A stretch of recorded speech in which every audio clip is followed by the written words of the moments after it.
નમસ્કાર રામ રામ મિત્રો, આજે આપણે વાતચીત કરવાના છીએ. હેલો. હા, તમારા મમ્મી બાપ થઈ ગયા છે, તમે આવવાના છો? ના સાહેબ, હું નહીં આવી શકું.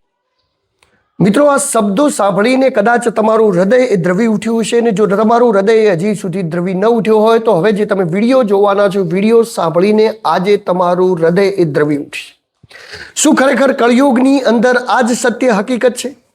જ્યારે એક માં એ વૃદ્ધાશ્રમની અંદર રહે છે ને એ માં ની એવી ઈચ્છા હોય છે કે મારો દીકરો એ મારા અંતિમ સંસ્કારની અંદર આવે, અને એ માતા જ્યારે મૃત્યુ પામે છે ત્યારે ત્યાં રહેલા મહિપતસિંહ ચૌહાણ એ ફોન કરે છે, ને જ્યારે ફોન કરે છે ત્યારે સામેથી દીકરો જવાબ આપે છે કે હું નહીં આવી શકું, મારી મજબૂરી છે. મિત્રો, તમે વિચાર તો કરો કે આ શબ્દો સાંભળીને અત્યારે શું થતું હશે ઘણા બધા લોકોને, કારણ કે માનવતા એ હવે ખરેખર રહી નથી. આજે આ જ ટોપિક વિશે વાતચીત કરવાના છીએ, આ જ વિડીયો વિશે વાતચીત કરવાના છીએ, ઊંડાણપૂર્વક જવાના છીએ, અને શું હતી સમગ્ર ઘટના એના વિશે ઊંડાણપૂર્વક વાતચીત કરવાના છીએ. પરંતુ એ પહેલાં આપ મારા વિડીયોની અંદર નવા આવ્યા હો તો મારી ચેનલને લાઇક, શેર અને કોમેન્ટ કરી દેજો, જેથી હું આપના માટે આવા અદ્ભુત પ્રકારના વિડીયો બનાવતો રહું. વાતચીત એવી છે કે મહિપતસિંહ ચૌહાણ છેલ્લા કેટલાય સમયથી વૃદ્ધા આશ્રમો ચલાવે છે, એટલે કે વૃદ્ધો માટે ઘરડાનું ઘડપણ, એટલે કે મહિપતસિંહ ચૌહાણ, અને જે ઘણા બધા વૃદ્ધોની સેવા પણ કરતા હોય છે. આ ઘટના જે બની એ એમના આશ્રમમાં ઘટના બની છે. 10 દિવસથી રમીલાબેન એ સતત બીમાર રહેતા હતા. મહિપતસિંહ ચૌહાણ એમની દેખરેખ રાખતા હતા, અને આ 10 દિવસની અંદર રમીલાબેન એવું કહેતા હતા કે મારા દીકરા અને દીકરીને જાણ કરો તો એમાંથી મારા કોઈ ખબર અંતર પૂછવા આવશે. સતત 10 દિવસની અંદર મહિપતસિંહ ચૌહાણે લગભગ 10 થી વધારે ફોન એમના દીકરાને કર્યા હશે, 10 થી વધારે ફોન એમની દીકરીને કર્યા હશે, પણ એ બધાનું જ કહેવું એવું હતું કે અમને ટાઈમ નથી, અમે આવી શકીશું નહીં. ચલો કે માંદા હતા, બીમાર હતા, સતત 10 દિવસ સુધી અપડેટ આપતા હતા, તેમ છતાં પણ દીકરો અને દીકરી બંને ન આવ્યા. પરંતુ મિત્રો, હદ તો ત્યારે થઈ ગઈ કે જ્યારે માતા એ મૃત્યુ પામ્યા, તડપેડ્યા, હેરાન થયા. મારે વિડીયો વાયરલ થઈ રહ્યો છે, આપ જોઈ રહ્યો છે, અને અંતિમ શ્વાસ લીધા ત્યારે એ વૃદ્ધાશ્રમની અંદર રહેલા સ્વયંસેવકો અને મહિપતસિંહ ચૌહાણ એમની જોડે હતા. જ્યારે એમણે પોતાના અંતિમ શ્વાસ લીધો અને અંતિમ શ્વાસ લઈ અને એવો મરી પરવાર્યા. હવે એવો જીવતા પણ ન હતા, પરંતુ મરતા મરતા એક વસ્તુ કહી ગયા કે મારા દીકરાને ફોન કરીને કહેજો કે આવીને મારા અંતિમ સંસ્કાર કરે, મારી દીકરીને કહેજો કે મારા અંતિમ સંસ્કારમાં આવે. તમે કળિયુગની કરામત તો જુઓ કે જ્યારે મહિપતસિંહ બાપુએ એમના દીકરા અને દીકરીને ફોન કર્યો ને ત્યારે શું થયું તમને હું સંભળાવી દઉં. પહેલો એમના દીકરાને ફોન કર્યો, ત્યાં દીકરાએ શું જવાબ આપ્યો. હા, તમારા મમ્મી બાપ થઈ ગયા છે, તમે આવવાના છો? ના સાહેબ, હું નહીં આવી શકું. નહીં શકો. મારી તમને જાણ કરવાની ફરજ છે, અંતિમ સંસ્કાર માટે લઈ જઈએ છીએ. ના ના, વાંધો નહીં, તમારે જે થતું હોય કરી લો, વાંધો નહીં. પણ મતલબ અંતિમ સંસ્કારમાં ખાલી આવ્યા તો કદાચ એની આત્માને શાંતિ મળે મારા ભાઈ. ના, હું નહીં આવી શકું યાર, મારી બહુ મજબૂરીઓ છે. મજબૂરીઓ છે એમ? કઈ વાંધો નહીં, ચલો. હા ને ભાઈ. તો મિત્રો, તમે સાંભળ્યું. ત્યારબાદ મહિપતસિંહ ચૌહાણને એવું હતું કે ચલો કદાચ દીકરો તો પથ્થરદિલ હોઈ શકે, દીકરો તો એવો હોઈ શકે, પરંતુ દીકરીને ફોન કરી જોવું, કદાચ દીકરી એમના અંતિમ સંસ્કાર છે તો આવી જશે. તો જ્યારે દીકરીને ફોન કર્યો ત્યારે શું કહ્યું? તમારા મમ્મી બાપ થઈ ગયા છે, થઈ ગયા તો આવવાના છો અંતિમ સંસ્કારમાં?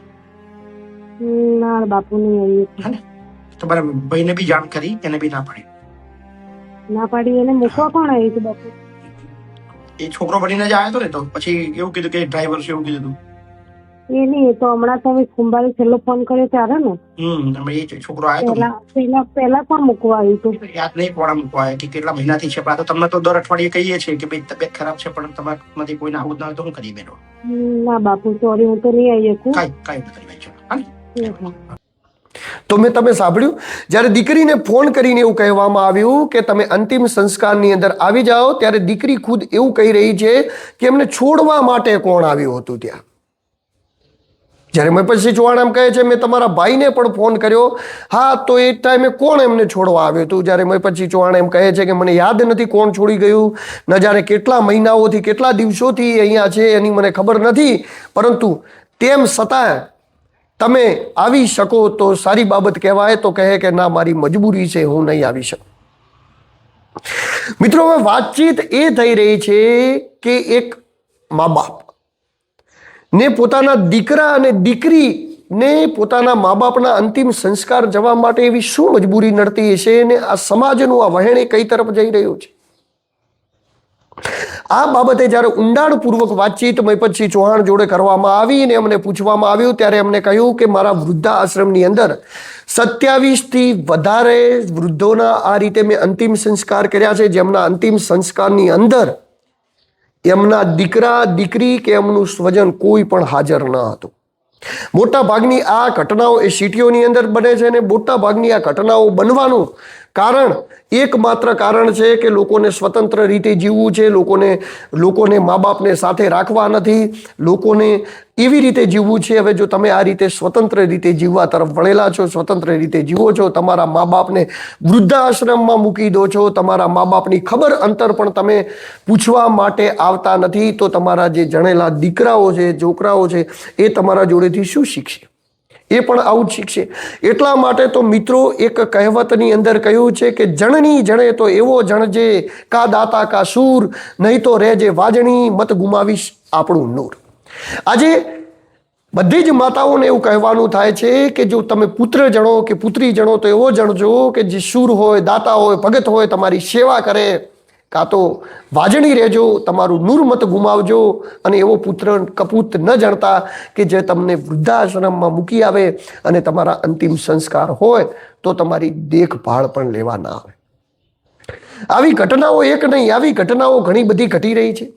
ગુજરાતની અંદર સતત આવી ઘટનાઓ ઘટી રહી છે. વૃદ્ધાશ્રમો બની રહ્યા છે, વૃદ્ધાશ્રમોની અંદર મા બાપ રહી રહ્યા છે. અને જ્યારે વાતચીત કરીએ કે આવા કોઈ વિડીયો કોઈ બનાવે કે આવા વિડીયોને કોઈ કરે ત્યારે લોકો એવું કહેતા હોય છે કે મા બાપની સેવા કરવી હોય વૃદ્ધાશ્રમની અંદર તો આવા વિડીયો ન બનાવવા જોઈએ. આવા વિડીયો બનાવવાથી વૃદ્ધાશ્રમોને પ્રેરણા મળે છે, વૃદ્ધાશ્રમો વધે છે અને વૃદ્ધાશ્રમો વધે છે એટલા માટે કરીને લોકો એ વૃદ્ધાશ્રમની અંદર વૃદ્ધોને વધારે મૂકે છે.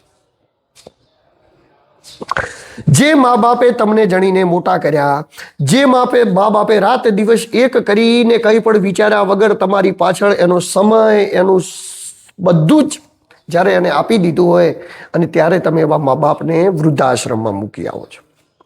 વૃદ્ધાશ્રમની અંદર રહેલા મોટા ભાગના મા બાપો જોડે જ્યારે વાતચીત કરવામાં આવે છે, એમને પૂછવામાં આવે છે કે તમારી છેલ્લી ઈચ્છા શું છે, કે તમારા જીવનની અંદર તમારા સપના શું હતા, ત્યારે એ લોકો એવું જ કહેતા હતા કે અમારા જીવનની અંદર અમે ઘણી બધી મહેનત કરી, અમારા છોકરાઓને ભણાયા ગણાયા અને એમનું જીવન ઉજ્જવળ બને તો અમારું પણ જીવન ઉજ્જવળ બને. પરંતુ નથી કીધું કે અત્યારે એક સાચી જ વસ્તુ કીધી છે કે અત્યારે કોઈનું જીવન ઉજ્જવળ બનાવવા કરતાં પોતાનું જીવન જો એ મા બાપે ઉજ્જવળ બનાવ્યું હોત અને કદાચ એ છોકરાઓનું જીવન ઉજ્જવળ ન બનાવ્યું હોત તો પણ અત્યારે એટલો ફાયદો થયો હોત કે કમસે કમ એ બાળકો જોડે જે આશા હતી, એ દીકરાઓ જોડે જે આશા હતી, એ મા બાપની એ આશા તો ન તૂટી હોત.